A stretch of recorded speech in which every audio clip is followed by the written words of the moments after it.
France का visit visa Pakistani passport पर किस तरीके से हासिल कर सकते हैं, उसके रिक्वायर्ड डॉक्यूमेंट्स क्या है, उसकी फीस कितनी है और ईद के बाद क्या अपॉइंटमेंट आपको कितने टाइम बाद की मिल रही है, आज के इस व्लॉग में सारी इन्फॉर्मेशन आपके साथ शेयर करेंगे।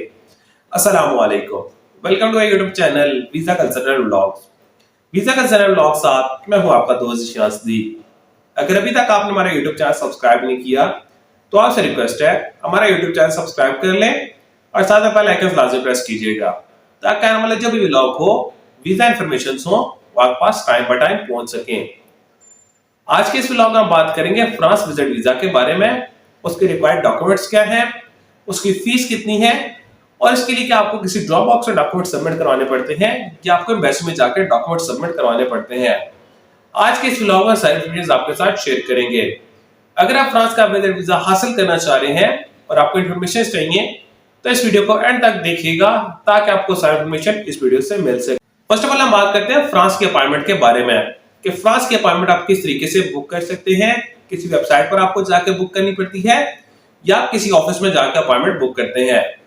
फ्रांस की जो अपॉइंटमेंट है आपको American express AEG travel services से आपको वहां से जाके अपनी अपॉइंटमेंट बुक करनी पड़ती है।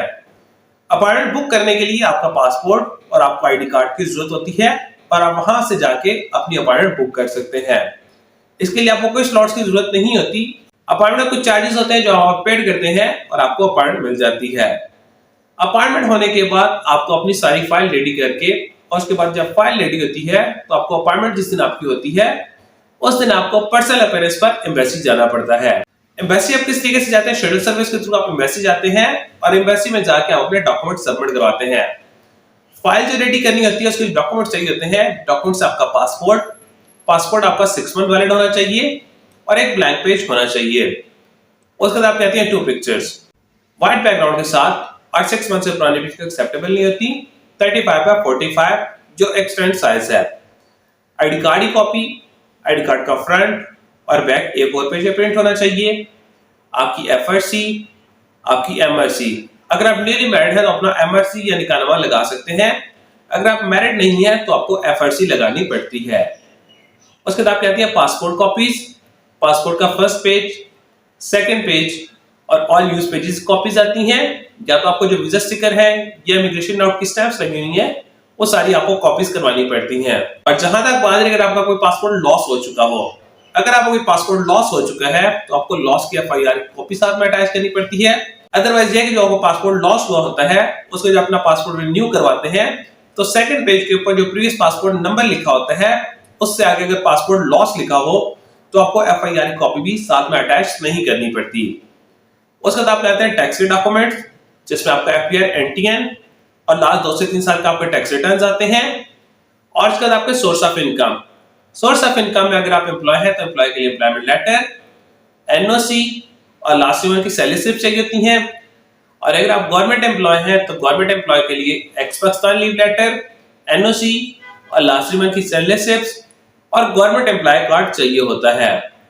और अगर आप फ्रीलांसिंग करते हैं तो फ्रीलांसिंग के लिए एफिडेविट ऑफ फ्रीलांसिंग लगाना पड़ता है। और अगर आप स्टूडेंट हैं तो स्टूडेंट के लिए आपको लीव एप्लीकेशन सर्टिफिकेट और स्टूडेंट कार्ड साथ में अटैच करना पड़ता है।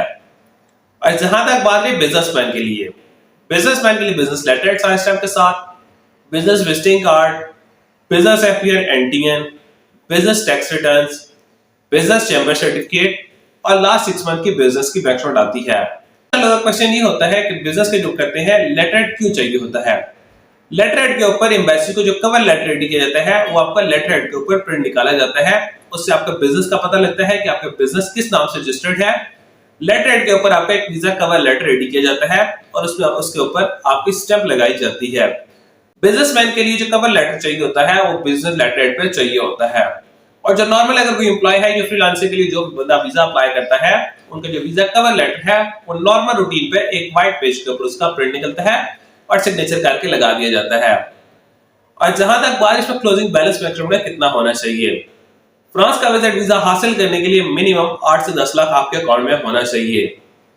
उसमें यह है कि आपकी ट्रांजैक्शन हिस्ट्री होनी चाहिए, बैलेंस वेल मेंटेन होना चाहिए, तब आपके वीजा लगने के चांसेस अच्छे होते हैं। आपके टैक्स रिटर्न्स में कुछ पेड होना चाहिए और उसके बाद आपकी 2 से 3 क्रेडिट्स की ट्रैवल हिस्ट्री है तो आपके वीजा लगने के इस टाइम पे बहुत ज्यादा चांसेस हैं। क्योंकि इस टाइम शेंजन कंट्रीज में सबसे ज्यादा जो वीजा ऑथराइज हो रहे हैं उस टाइम फ्रांस है, जर्मनी, चेक रिपब्लिक, ऑस्ट्रिया, इन कंट्रीज के बहुत ज्यादा वीजा ऑथराइज हो रहे हैं। अगर आपके इसके 2 कंट्रीज की ट्रैवल हिस्ट्री है, सोर्स ऑफ इनकम आपकी अच्छे हैं, तो आपके वीजा लगने के चांसेस बहुत ज्यादा होते हैं। और जहां तक बात है अगर आप अपनी फाइल को स्ट्रॉन्ग करना चाह रहे हैं तो आप इसमें एडिशनल डॉक्यूमेंट्स प्रोवाइड कर सकते हैं।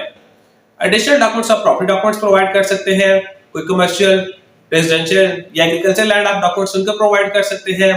गाड़ी अगर आपके नाम पर है उसके डॉक्यूमेंट्स, और अगर कोई रेंटल इनकम आ रही है तो रेंटल एग्रीमेंट अपनी फाइल में अटैच कर सकते हैं। तो ये सारे डॉक्यूमेंट्स चाहिए थे फ्रांस का विजिट वीजा हासिल करने के लिए। और जहां तक बात है फ्रांस का विजिट वीजा हासिल के जब फॉर्म फिल करते हैं तो ऑनलाइन फॉर्म फिल होता है, बेसिक वेबसाइट पे जाके आप ऑनलाइन फॉर्म फिल करते हैं।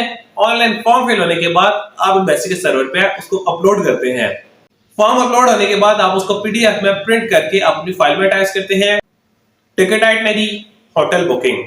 होटल बुकिंग इसमें आप कंफर्म पेड होटल बुकिंग नहीं लगा सकते। अगर आप फिर भी कंफर्म पेड होटल लगाना चाह रहे हैं तो आप लगा सकते हैं, अदरवाइज आपको कंफर्म होटल चाहिए होता है कंफर्मेशन नंबर के साथ आप अपनी होटल बुकिंग लगा सकते हैं।